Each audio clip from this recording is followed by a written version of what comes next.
फिर अभ्यास करके देखो, अंतर ना हुआ तो ये हमको छोड़ दो, पूरी प्रक्रिया छोड़ दो, फिर दोबारा से पकड़ लो जो कर रहे हो। ये शनि राहु केतु ये पिंड हैं, ये अकाल पुरुष का निर्माण है, ये पूजनीय नहीं है। हम नदियों का संरक्षण करें, पूजा नहीं। हम पशु पक्षियों का संरक्षण करें, पूजा नहीं। जितने भी महाभूत हैं, महाभूतों का हम संरक्षण करें। महाभूत जल, अग्नि, वायु, पृथ्वी, आकाश, इनका हम संरक्षण करें। इनको हम प्रदूषण मुक्त करें, लेकिन पूजा नहीं। इसलिए भगवत गीता में कहा, जो भूतों को पूजते हैं अर्जुन, वो भूतों को प्राप्त होते हैं। जो भूतों को पूजते हैं वो भूतों को प्राप्त होते हैं। लेकिन देखा होगा हम लोग भी भूतों को पूजते हैं, जो आम मनुष्य हैं, कुछ मनुष्य हैं। कोई नदी को पूज रहा है, नदी भी तो भूत है। जल जो है महाभूत है, नदी महाभूत है। कोई वृक्षों को पूज रहा है, वृक्ष क्या है? पृथ्वी महाभूत है। ये महाभूत हैं, इनकी देखरेख की जाती है, इनको प्रदूषण से मुक्त किया जाता है, इनकी सुरक्षा की जाती है। पेड़ पौधे, पशु पक्षी, जल, नदियां, इनकी सुरक्षा की जाती है, पूजा नहीं। ये हम मस्तिष्क से बिठा लें, पूजनीय एक है, बस पूजनीय एक है, वो अकाल पुरुष परमात्मा। दूसरा कोई पूजनीय नहीं है। मनुष्य पूजनीय नहीं है, पशु पक्षी पूजनीय नहीं है, पेड़ पौधे पूजनीय नहीं है। केवल एक परमात्मा ही पूजनीय है। मनुष्य आदरणीय है, मनुष्य आदरणीय है, पूजनीय नहीं। जब हमारे मस्तिष्क में ये बात बैठ जाती है, तो हम जब अंदर जाते हैं, अंदर उसकी अलौकिक छटा देखते हैं। जिन्होंने अंदर देखा वो मस्त हो गए, वो नाच उठे। उन्होंने जब देखा उसकी अलौकिक छटा देखी, अलौकिक उसका रूप देखा, तो मस्त हो गए। जैसे हमने अंदर जो सबके शरीर में विराजमान वो अकाल पुरुष परमात्मा, जैसे हमने उसका दर्शन किया है, वो अलौकिक, वैसे सब उसका दर्शन करें और देखें, फिर जीने में क्या परिवर्तन आता है। लेकिन उसके लिए ये मानना होगा बाहर की पूजा नहीं हो सकती, बाहर पूजा नहीं हो सकती। अपनी आस्था हम जगह जगह ना बांटें। एक हमें कल हमसे एक बात कर रहे थे, कहा जी वो शनि की हम पे दशा है, और शनि की दशा है तो उसका पूजन करना होगा। हमको पूजा बताई है, शनि की पूजा करो। हमने कहा देखो, ये शनि उन्हीं की पूजा छोड़कर अंदर की पूजा देखो। राम रावण दोनों की राशियां एक, लेकिन हैं दोनों में अंतर। कंस और कृष्ण दोनों की राशि एक है, दोनों में अंतर। क्या एक राशि से दोनों का भविष्यफल हो सकता है? 125 करोड़ की जनसंख्या का ये भारत भूमि, क्या 12 राशियां 125 करोड़ की जनसंख्या के लोगों को भविष्य का निर्धारण कर सकती हैं, भविष्य बता सकती हैं?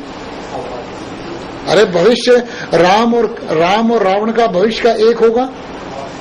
राम उनकी राशि भी वही है जो रावण की राशि है, क्योंकि रावण भी रा से शुरू हो रहा है और राम शब्द भी रा से शुरू हो रहा है। क्या दोनों की राशियों का फल एक होगा? कृष्ण और कंस दोनों का से शुरू हो रहे हैं, क्या दोनों का फल एक होगा, दोनों का भविष्य एक होगा? अरे देह धरे का दंड है हर काहू को होए। जो हमने शरीर धारण किया है इसका दंड है वो, कि देह धरे का दंड है हर काहू को होए। ज्ञानी काटे ज्ञान से और मूर्ख काटे रोए। कष्ट परेशानियां हरेक को आएंगी, ऐसा कोई मनुष्य नहीं है जिसको कष्ट परेशानियां ना आए। राम नहीं बच पाए, कृष्ण नहीं बच पाए, बुद्ध नहीं बच पाए, चैतन्य महाप्रभु नहीं बच पाए, तो हम आम मनुष्यों की तो क्या हैसियत है। अगर इन शनि राहु केतु या किसी का कुछ करवाना, तांत्रिक क्रियाएं, संकट दूर होता इनसे, तो राम कवि का करवा लेते, कृष्ण कवि का करवा लेते। उनसे उनके पास संकट आया, परेशानियां आई, उन्होंने बड़े धैर्य के साथ उनका निवारण किया, उनको झेला। हमको उनके पद चिन्हों पर चलना चाहिए, हमको उनका अनुसरण करना चाहिए, हमें उनके अनुसार चलना चाहिए। जैसे परेशानियों में धैर्य के साथ रहे, धैर्य के साथ उन्होंने मुकाबला किया, हम भी ऐसा करें। लेकिन हम मुकाबला करने के बजाय वो शनि राहु केतु, किसी ने किसी से ताबीज, किसी से भभूत।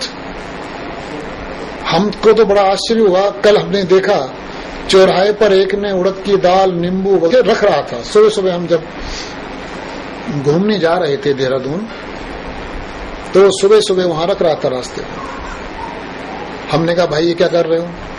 कहा जी आजकल हमारे घर में बहुत संकट आया हुआ है, किसी ने बताया है कि सुबह सुबह ब्रह्म मुहूर्त में ये नींबू, उड़द की दाल चौराहे पर रख देना, जिसका पैर पड़ेगा उसके ऊपर तुम्हारा संकट उस पे चला जाएगा। ऐसे संकट जाने वाला नहीं है। अगर हमारी भावना ये है कि हमारा संकट दूसरे पे चला जाए, तो वो संकट कभी दूर नहीं होगा, उल्टा और पाप कमा रहे हो, परमात्मा की नजरों में गिर रहे हो। किसी ने कहा किसी के खेत में आग लगा दो, तुम्हारा कल्याण हो जाएगा। जो दूसरे के खेत में आग लगा रहा है, उसका कल्याण कभी नहीं हो सकता। इन तरीकों से हम बचें, इनसे कुछ हासिल होने वाला नहीं है। इस तरह से हम इन चीजों में ना उलझें। हम एक जो अकाल पुरुष परमात्मा है, जो सबके शरीर में वास करता है, उसकी पूजा करें। एक बार हमारे कहने से उसकी पूजा करके देखो, लेकिन एक बार हमारे कहने से अंदर की पूजा, जो अकाल पुरुष की पूजा है, वो करके देखो। देखना जीवन में किस प्रकार उमंग पैदा होती, धीरे धीरे धीरे धीरे परिवर्तन पैदा होता है। एक ने हमसे कहा जी हम तो अंदर की पूजा करना चाहते हैं, लेकिन पड़ोसी पता नहीं क्या करवा देता है, हमारा मन लगता नहीं। अगर ऐसा किसी के हाथ में कुछ करवाना होता कि उसने मेरे ऊपर कुछ करवा दिया, तो ये करवाने वाले इस समय देश की गद्दी पर बैठे होते, करवा करवा कर सबको हटा देते, अपने आप शासन करते। ये सब हमें बेवकूफ बनाने का तरीका है कि उसको वहां करा दिया, उसके ऊपर वो करा दिया। ये सब हमें बेवकूफ बनाने का तरीका है। उनकी रोजी उससे चल रही है, उनका रोजगार उससे चल रहा है। हमारी बेवकूफी से उनका रोजगार चल रहा है और हम बेवकूफ बनते जा रहे हैं, हम मूर्ख बनते जा रहे हैं, वे हमको मूर्ख बनाते हुए जा रहे हैं। उनका तो रोजगार चल रहा है, लेकिन हम लोग पाप में घुस रहे हैं, पाप में। एक ने कहा हमसे कि मेरे सिर में कुछ कुछ होता है, मावस या पूर्णिमा में मेरे मस्तिष्क में कुछ कुछ होता है। किसी ने बताया है कोई चीज है, कोई भूत है।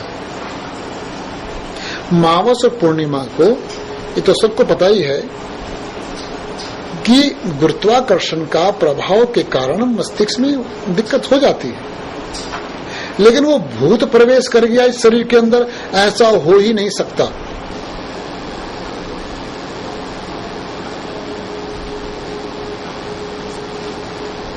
एक प्रश्न पूछा गया कि सच्चा नाम, वो अकाल पुरुष का जो नाम है, वो 2 अक्षर का ही क्यों है?